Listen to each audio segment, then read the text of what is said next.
তো বুধবার এখানে আসছিলাম, আসিয়া অবস্থা অফিসের কন্ডিশন দেখলাম যে মানে পালানোর চিন্তা ভাবনা।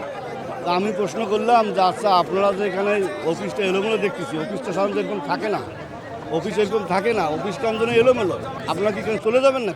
কেন আমরা কেন চলে যাব? আমরা তো চলে যাব না, আমরা এখানে আসি থাকবো, আমরা এখানে জনগণের সেবা দেওয়ার জন্য এখানে আসি। কিন্তু আজকে চিত্র দেখলাম তারা চলে যাচ্ছে, মোবাইলের মাধ্যমে জানলাম চলে যাচ্ছে। আসলে এটা তো প্রতারণার চিন্তা ভাবনা ছিল না, এই জন্য এদের একটা কঠোর মানে ব্যবস্থা নেওয়া দরকার আমি মনে করি। নেওয়ার পরে বলছে যে 2-3 মাস পরে আমাদের মূল যে ধন সে ধন আমাদের দিবে, কিন্তু ওই তারপর থেকে যোগাযোগ করি খালি বলে যে পরে আসেন, এই সামনের মাসে হবে, পরের মাসে যোগাযোগ করেন। এইভাবে আমাদের 3 বছর থেকে ঘুরাচ্ছে। এখন পর্যন্ত আমরা মূল টাকা পাই নাই। আমাদের মূল টাকা জমানো হয়েছে আপনার 60,000 টাকার মূল পলিসিটা, আর এরা সুদ সময় প্রায় 75,000 টাকা দেওয়ার কথা ছিল, মানে 15,000 টাকা ইন্টারেস্ট 12 বছর মেয়াদে। এখন তো কোনো একটি টাকাও পাই নাই।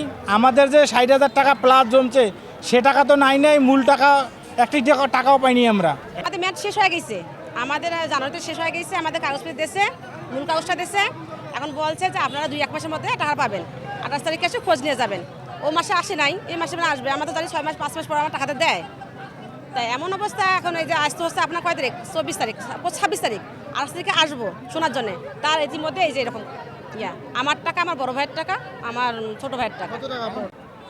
12 বছর আগের মেয়াদ পূর্ণ হয়ে গেছে। আজ 3 বছর থাকিয়া আমাকে এ পর্যন্ত বলতেছে এই সিরিয়াল আসতেছে, এই সিরিয়ালে আপনার টাকা দেব। এইভাবে আজ 3 বছর থেকে আমাকে ঘুরাইতেছে।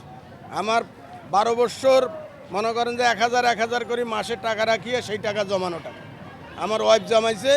আবার তারপরে ডিপিএসের টাকা দেখেন, এই যে ডিপিএসের টাকা, সেই ডিপিএসের 23,000 টাকা এই পর্যন্ত সব ঘুরাইতেছে আজ 3 বছর থেকে। কোনো টাকা দিচ্ছে না। আসলে বলে যে আপনার মনে করেন যে এই আপনার এরপরে সিরিয়ালে আপনি ওই সিরিয়ালে আপনি আইসেন, 3 মাস পর আইসেন, 4 মাস পর আইসেন, এইভাবে আজ 3 বছর থেকে ঘুরাইতেছি। বৃহস্পতিবার থাকিয়া আমরা এখন আসি এখানে শুনতে পারলাম যে বৃহস্পতিবার থাকি অল্প অল্প করে মাল বিক্রি করা শুরু করছে। কালকে যখন ট্রাক লোড করছে এইখানকার লোকজন যারা এই ইন্স্যুরেন্স করছে যারা আছে তারা আসিয়া তারা ট্রাকটা আটক দিচ্ছে যে আপনারা আগে টাকার সরুয়া করে তারপরে যান।